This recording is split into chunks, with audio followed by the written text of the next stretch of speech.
History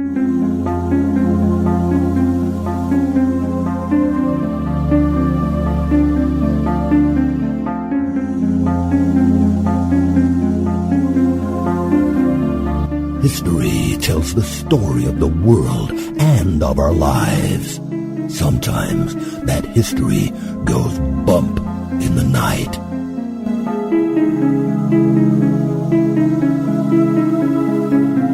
Broadcasting from the center of Oddity and the supernatural in Central Florida, it's the History Goes Bump podcast. Hello, you spooktacular people. Welcome to this 24th episode of the History Goes Bump podcast. Ghost tours for the theater of the mind. I am your host, Diane. And this is Denise. And this evening, we're going to creep you out with another urban legend. Wahahaha. This is the legend of Black Aggie, and I think you're going to enjoy it. And before we get into that, one of the things that I love to do, since I have 8 to 10 hours of time every day to just listen to podcasts, is when I find really good podcasts, I like to suggest them to our listeners because I think you might be interested in them. And one of those podcasts that I just found recently is the Curioso podcast, which is hosted by Christopher Scarborough and Joseph Taylor. And you can find out more about this podcast at thecurioso.com. What I really loved about this show, Denise, is remember when we went to Villains Night that Disney hosted at Hollywood Studios? Oh, absolutely. That was fun. And as most people know, villains are like my favorite thing when it comes to Disney. Yes, they are. So we saw on the program that Oogie Boogie, who happens to be from one of my more favorite movies, Nightmare Before Christmas, was going to do his own stage show. So we thought, let's go see what's going on. What did you think it was going to be, Denise? I really didn't know because it was the first time of a show. So I thought there'd be some dancing and some songs, probably from the movie. Yeah, I wasn't sure. Right. Or just, some so I thought it would be a little stage production kind of thing. Well, that's what it started out as. Oogie Boogie came out and he had some dancers around him and he was singing his Oogie Boogie song. And then the show progressed into just marvelous stuff. I am a huge fan of sideshows and carnival, the way they used to do it. And wouldn't you know, they had knife throwing, sword swallowing, and fire eating, which I hadn't seen done in quite some time. Was I just a little bit excited, Denise? Yes, I almost thought I had to get her Depends.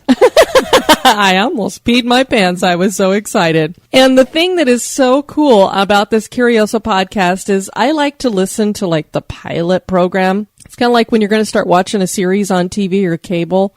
You always want to watch the pilot, right? So you get a feel for what's going on. The very first show that they had done was on sideshows and the history of sideshows. If you don't listen to any of their other shows, make sure you listen to that one. It was a fascinating history. And the thing that was really cool, that kind of is one of those touch of synchronicity in this, because for Denise and my's first show, for those of you who've been listening to the show for a while, it was Ripley's Auditorium in St. Augustine, Florida.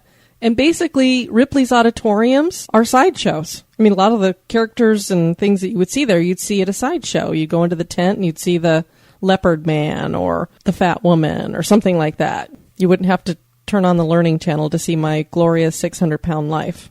You could see it at one of their sideshows that they'd have. So not only was their first show about sideshows and the history, but then you come to find out that they are actual sideshow performers themselves. That is so very cool. Yeah, I mean, Christopher Scarborough is talking about, well, when I was learning how to swallow swords, and I was like, excuse me, what did he just say?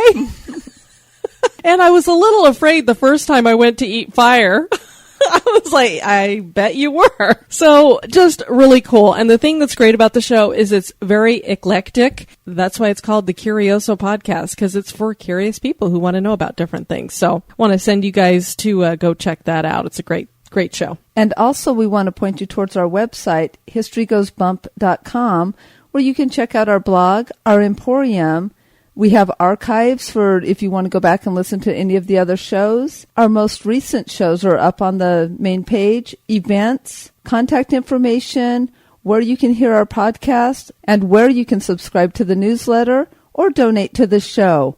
Also, we always are looking for reviews, so if you can go to Stitcher or iTunes and put your reviews there. We would really love to have those. It just helps us get a little bit higher in the standings so that we can get more people over to the show. And if you have any suggestions for places or people or events that you'd like to hear about, send those to historygoesbump@gmail.com. Also, any of your comments, we'd love to hear them.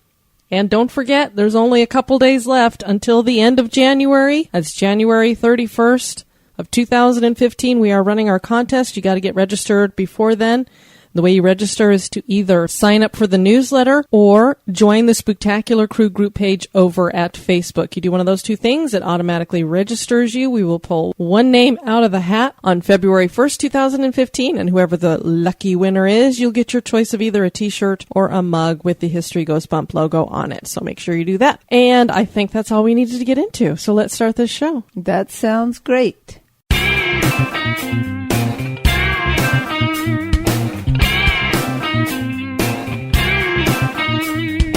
If you would like to support the show, please visit our Patreon page at patreon.com/History Goes Bump. Or perhaps you just want to make a one-time donation. Click the donate button on our website at historygoesbump.com.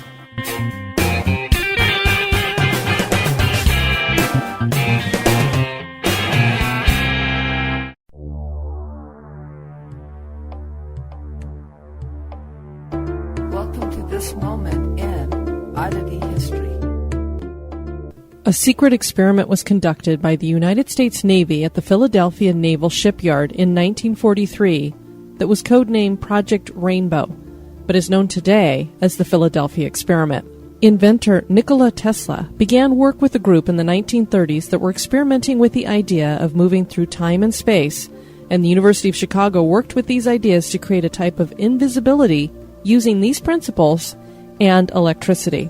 The project moved to Princeton's Institute of Advanced Studies in 1939, and they reportedly were able to make small objects go invisible. Tesla came to the conclusion that this type of technology would not benefit man, and he was very right. The Navy used the ship the USS Eldridge to conduct its tests, and it began with animals. The test with animals proved successful in that the ship became invisible, but when it returned, many of the animals were missing, and those still on board were burned or full of radiation. The Navy decided to go forward with human testing. In October of 1943, the USS Eldridge was placed in a powerful electromagnetic field, and for 4 hours the ship disappeared from radar. The USS Eldridge reappeared at a military base in Norfolk, Virginia, in front of several witnesses, and then it disappeared and reappeared where it started in Philadelphia, and the state of the crew was something found only in nightmares.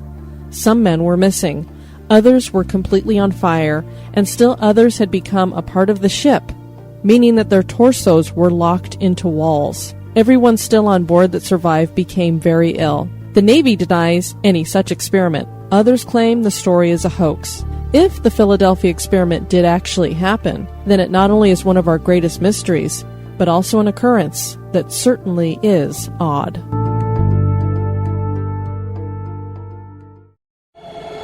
Pull the covers up tight. That chill you feel isn't the air conditioning.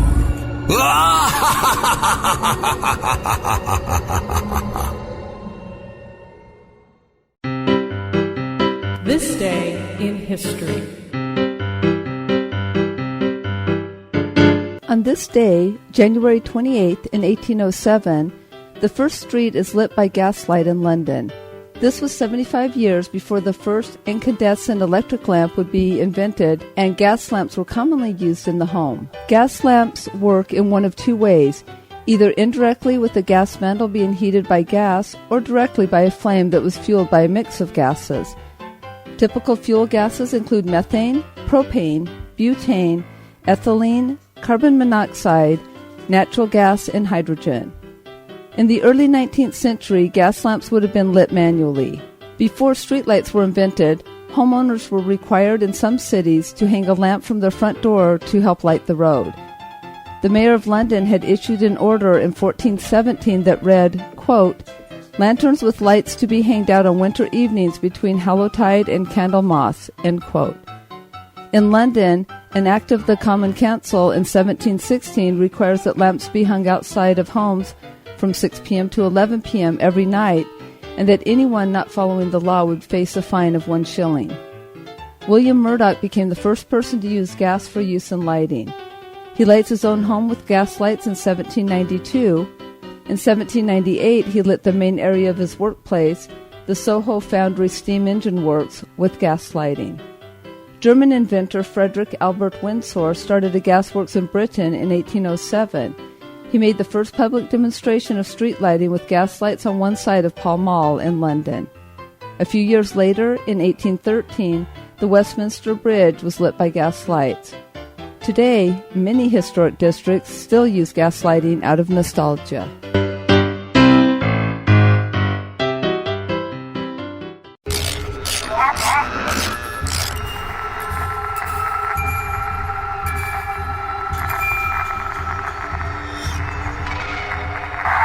This is Victoria from the Ninth Story podcast. You're listening to the History Goes Bump podcast.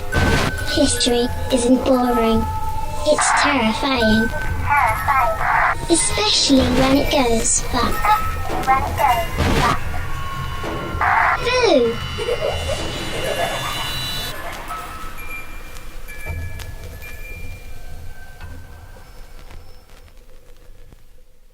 Urban legends are the folklore of America. Many of these legends begin with truth, but they change and grow through the years as people share the stories. One such story is the legend of Black Aggie that has its origins in the Druid Ridge Cemetery. Could a simple cemetery statuary be cursed? Is someone reaching out from the afterlife? And why in the world do crazy humans challenge each other to test the spirits? Because I know I wouldn't. The unexplained or whatever. Who is Black Aggie and what is the legend? Yeah, I had a feeling you were going to say it's crazy people testing spirits with all your superstitions around that. Don't tempt the spirits. This story begins with a woman named Marian Adams. Her friends called her Clover. She was born in 1843 in Boston to Robert William Hooper. The Hooper family was wealthy, and Clover became a well-known socialite and amateur photographer. Henry James even claimed she was inspiration for his novel, The Portrait of a Lady. Clover's mother died when she was 5, and she in turn grew very close to her father, who was a doctor. She married a writer named Henry Adams in 1872, who was the grandson of President John Quincy Adams, and he became utterly devoted to Clover. Adams became a professor at Harvard, and then the couple later moved to a home across from the White House in Washington, D.C. Clover's beloved father died in 1885, and she sank into a horrible depression. Clover used potassium cyanide to develop her photographs, and in December of 1885, she used that poisonous chemical to commit suicide as she sat before the fire in her bedroom. Potassium cyanide needs the stomach acids to be at a certain acidity in order for the compound to become hydrogen cyanide. Potassium cyanide was used by Nazis Eva Braun, Heinrich Himmler, Joseph Goebbels, and Hermann Göring, and the People's Temple and Heaven Gate cults to commit suicide. Clover's husband found her dead, and the papers reported that she died suddenly from her heart stopping. Adams was crushed, and he decided to have a sculpture made in Clover's honor to be placed upon her grave at Rock Creek Cemetery in Washington, D.C. Awful way to die. Ugh. I mean, if you're going to commit suicide, why not? I don't know. There's such less painful ways to do it. I've never thought of just the poisoning and how just watching anytime you see reenactments of poison deaths, I'm like, why would you choose that? And I never knew that it really is in relation to your stomach acids. If your stomach acids are not at the right acidity, you won't die from potassium cyanide. There's people who have survived trying to poison themselves, and that's why, because their stomach acidity wasn't at the right pH or whatever. But just think about what it probably did to their systems anyway. It's kind of like somebody drinking bleach. Yeah. And I mean, there's people who commit suicide doing that. It's just, if you're going to do it, can you think of a less painful way or something? I don't know. Not that I'm endorsing suicide or anything like that. Sculptor Augustus St. Gaudens was an American sculptor originally from Ireland. He was well known for creating sculptures to honor Civil War heroes and creating the Double Eagle Golden $20 piece. Henry Adams asked Augustus to design the Adams Memorial. We've been in many cemeteries, and beyond that, we've seen all varieties of graveyard statuary. Many pieces are gorgeous, featuring crosses or angels. Some are cute, like the carved headstone of Gracie at Bonaventure Cemetery in Savannah, Georgia, and then there are others that are just downright creepy, many of which are found in Europe. The Adams Memorial, which was dubbed Grief, is one of those creepy types of statuary featuring an androgynous figure draped in a cloak with vacant eyes in a seated position, its hand near its face. Grief took 4 years to finish and was inspired by both figures of Buddha and the works of Michelangelo. Henry Adams would never call the monument by any name, and he would never speak of the death of his wife. Normally, this is where the story would end, but not this story. General Felix Agnes was the publisher of the Baltimore American. He was born in France and fought in Napoleon's army against Austria. In 1860, he moved to New York to work as a silver chaser and sculptor at Tiffany & Company, which had opened in October of 1840. The Civil War broke out shortly after he came to America, and he joined the Union Army. His skill as a leader caused him to rise to the rank of brigadier general very quickly. He was only 26 years old. Agnes had been wounded so many times in battle that a friend claimed he, quote, had so much lead in him that he rattled when he walked, end quote. Agnes spent time in Baltimore recovering from injuries, where he met Annie Fulton, the daughter of the then publisher of the Baltimore American.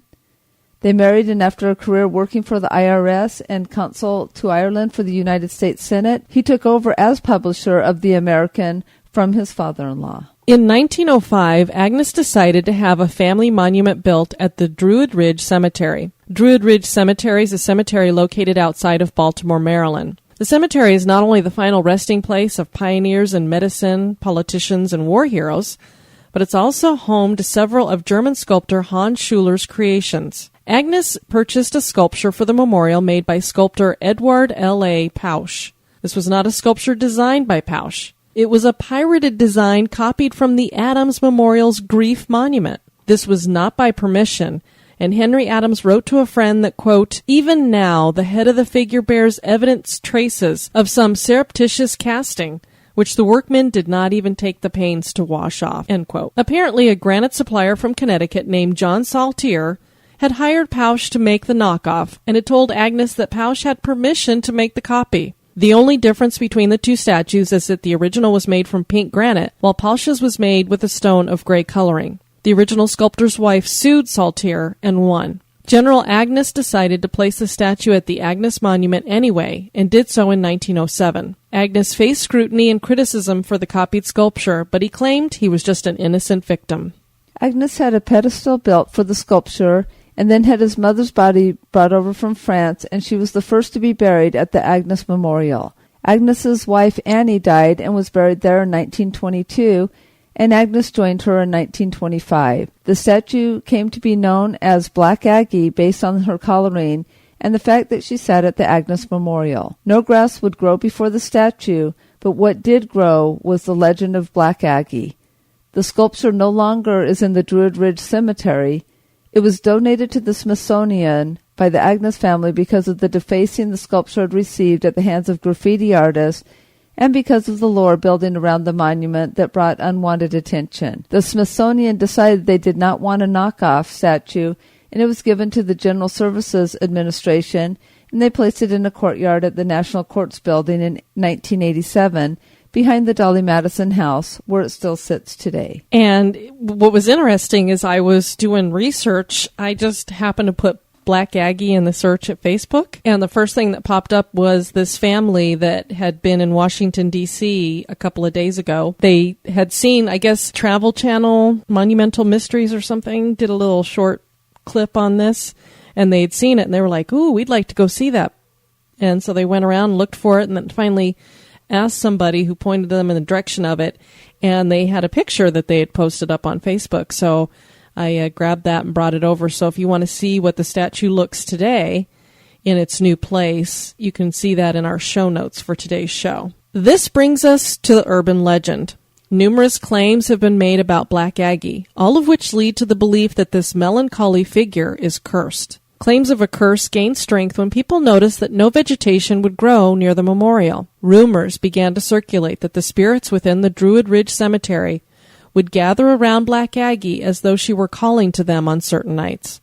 People would claim that if anyone met the vacant stare of Black Aggie for too long, that they would be struck blind. Still others claim that Black Aggie's eyes would glow red.